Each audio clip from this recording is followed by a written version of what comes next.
taking office, President Trump signed an executive order which froze funding for U.S. aid.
For the first question, I want to ask you if you can find Uganda on this map.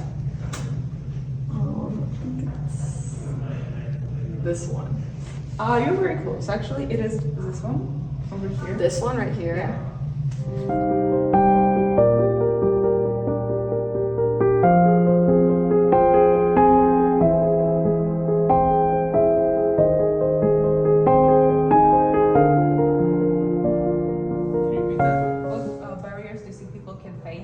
Healthcare.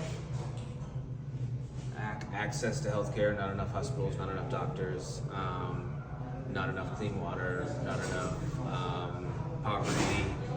The list could go on and on and on. That's true. There are only 15 emergency physicians in the whole country, and there's just never enough materials even volunteers stepping in. What do you think could be the prolonged consequences of this lack of access to healthcare? Well, it's going to clearly impact education, which means that you don't have enough citizens that will be empowered to grow the economy, instability in government, the list could go on and on and on.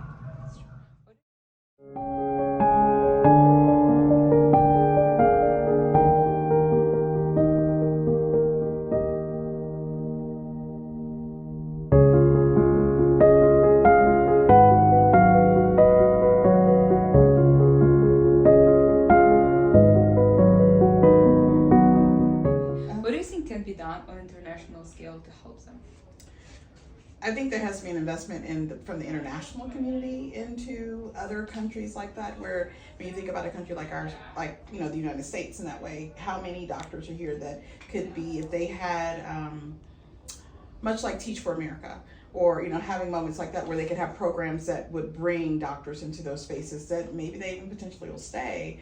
But I think you've got to have those types of programs where people they can join a program for a certain number of years, go over there, do that, and then if you have enough people doing it, one, some will stay, but two, you also will increase just simply the number of people that have medical background on the ground in the country. Yeah.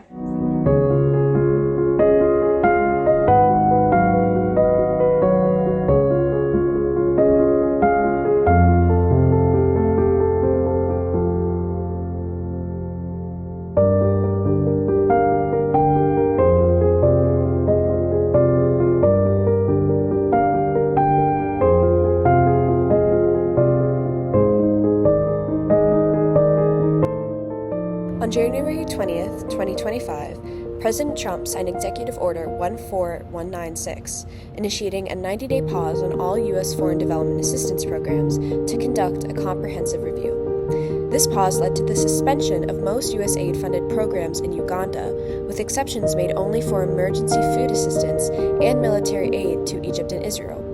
Subsequent exemptions were granted for humanitarian programs providing life-saving medicine, medical services, food, and shelter, but activities related to transgender surgeries or other non-life-saving assistance were excluded. Prior to these changes, Uganda was a significant recipient of U.S. foreign aid, receiving approximately $710 million annually, with a substantial portion allocated to HIV/AIDS treatment programs under the President's Emergency Plan for AIDS Relief. The abrupt funding costs have led to a projected $82 million shortfall in HIV relief programs, jeopardizing treatment for over 700,000 Ugandans who rely on antiretroviral therapy.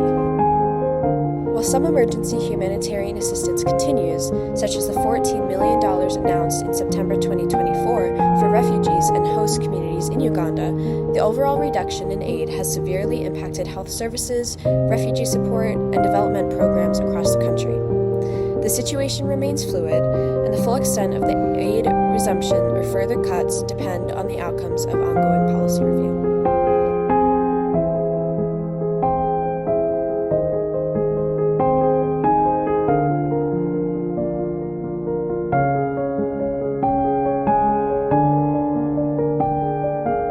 Uganda faces a shortage of healthcare professionals, with the doctor-to-patient ratio standing at 1 doctor to every 25,000 patients. This contributes to overwhelmed healthcare facilities, long wait times, and lack of quality healthcare due to the stress that one trained doctor may face.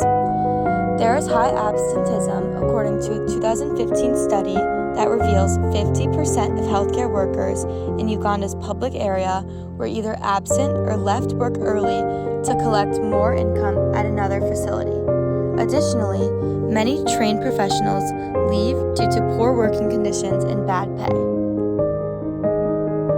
In Uganda, poverty levels are high, which contributes to a lack of adequate resources like clean water. 38 million, which is 81% of the population, lack access to safe water, as well as proper sanitation and enough food. Given this, those in poverty are prone to being sick. In addition, if they are lucky enough to be employed, their pay is not sufficient to afford healthcare services.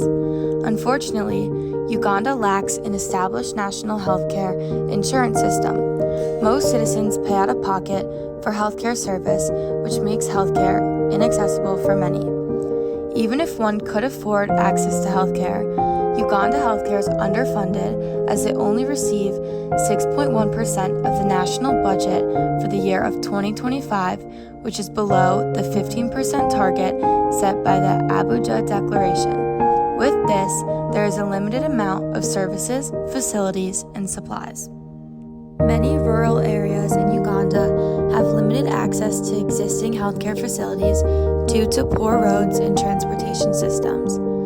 This lack of development hinders timely access to medical care, especially in the case of an emergency.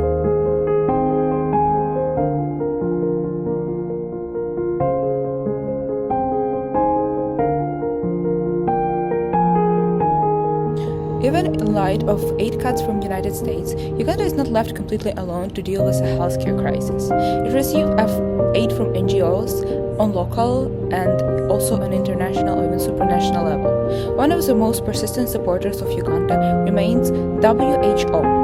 A flashing example of the importance of their assistance in Uganda was demonstrated during the most recent outbreak of Ebola, which was confirmed on 30th January 2025 by Ugandan Ministry of Health. The outbreak infected 14 people, 2 of whom were probable, and caused 4 deaths.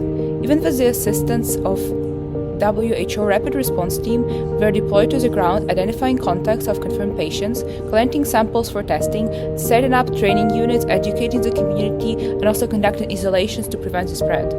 By March 14th, the last patient was discharged, and after tracking down all the known contacts, outbreak officially ended on April 27th. It demonstrates the importance of global support, since it would be impossible to react this quickly without it. Aside from World Health Organization assistance, separate countries also helped Uganda's healthcare systems. For example, recently, Ireland has donated over €1 million to combat the Sudan virus in Uganda. These efforts of individual states with deep humanitarian commitments are priceless when US aid withdrew critical funds.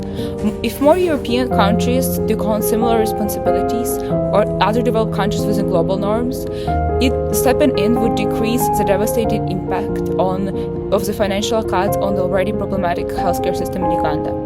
And last but not the least, multiple volunteer groups are currently functional within Uganda.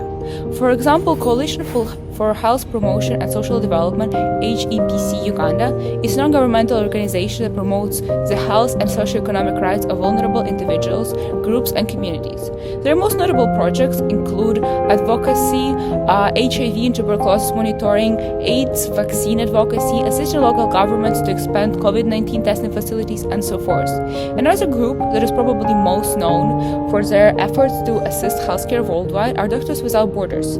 They are the most prominent health volunteer organization, and they spread their mission of giving this confidence among 70 countries, including Uganda. The most recent initiative, or one of them, is assistance for tuberculosis affected children in areas affected by US spending cuts. Uganda is one of those. And not only supranational but also local NGOs operate in Uganda. One of such are Saving for Healthcare Uganda. It operates nationwide, striving for its mission to enhance the quality of health of Uganda through self-managed community health financing schemes. Its efforts include mainly policy advocacy, empowering and teaching specialists, but it also attempts to help low-income families increase their income. This would directly correspond to better access to healthcare, since healthcare in Uganda has such high out-of-pocket expenditures. And these are only a few of the groups currently working in this area. Clearly, all of these efforts work, and they are necessary, especially in such times as now.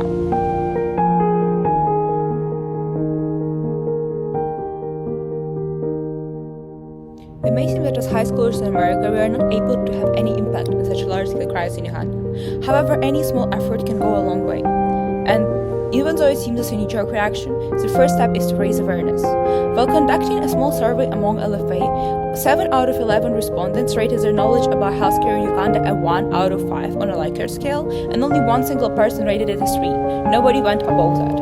And also, when responding of what they knew about the country in general, almost every single respondent simply stated a country in Africa, which is by no means sufficient knowledge to understand the crisis. It is largely invisible in Western media, and because of this learning, then spreading the information further among your contacts is essential. You could even go as far as organizing a social media project or something of this likeness to support and raise awareness through spreading information, since knowing about an issue is the first step to fixing it. For those of us who are American citizens, another option to help is advocating to our lawmakers for persistent support. As elected representatives, they are more likely to support further funding projects or object to aid cuts if they see their constituents' persistent support and worries about the issue. Lastly, we can always support NGOs through donation. In places like LFA, fundraisers are organized consistently and it's a very easy process. We can always hold a bake sale or a similar fundraiser, the funds for which would be donated to Doctors Without Borders or another NGO. Even small contributions would always count.